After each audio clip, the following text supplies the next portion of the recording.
సామలకోట మండలం పనస్పాడు గ్రామంలో వేంచేసి ఉన్న శ్రీ విజయ సత్తమ్మ తల్లి ఆలయంలో అమ్మవారి జాతర మహోత్సవాలు ఘనంగా నిర్వహించారు. ఉత్సవాల ముగింపును పురస్కరించుకుని భారీ ఎత్తున మహా అన్నదాన ప్రసాద వితరణ కార్యక్రమాన్ని నిర్వహించారు.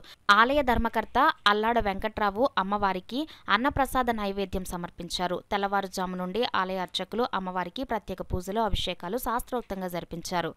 పెద్ద సంఖ్యలో భక్తులు తరలివచ్చి అమ్మవారిని దర్శించుకుని నైవేద్యాలు, మొక్కుబడులు చెల్లించుకున్నారు. Harish charitable organization chairman Talatam Harish అన్నప్రసాద వితరణ కార్యక్రమాన్ని ప్రారంభించారు. ఈ సందర్భంగా ఆలయ కమిటీ సభ్యులు మాట్లాడుతూ ప్రతి ఏటా అన్నదాన కార్యక్రమానికి అన్నవరం ప్రసాదంకు అయ్యే ఖర్చును భరిస్తున్న తలాటం హరీష్ కు కృతజ్ఞతలు తెలిపారు. ఈ కార్యక్రమంలో ఆలయ కమిటీ సభ్యులు, భక్తులు పాల్గొన్నారు. 24వ జాతర మహోత్సవాలు, విజయ సత్తమ్మ తల్లి అమ్మవారి జాతర మహోత్సవాలు ఈ రోజున ఘనంగా జరుగుతుంది. దానికి హరీష్ స్పోర్ట్స్ తలాటం హరీష్ గారు అన్నవరం ప్రసాదం వితరణగా ఇచ్చినారు. శ్రీ విజయ సత్తమ్మ తల్లి అమ్మవారి ఆలయం ఈ సంవత్సరం 24వ సంవత్సరం అండి.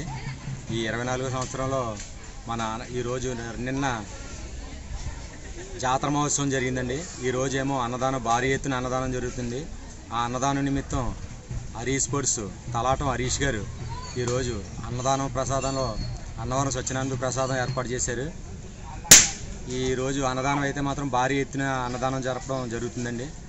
జనం కూడా విరివిగా వస్తున్నారు, అన్నదానం స్వీకరిస్తారు.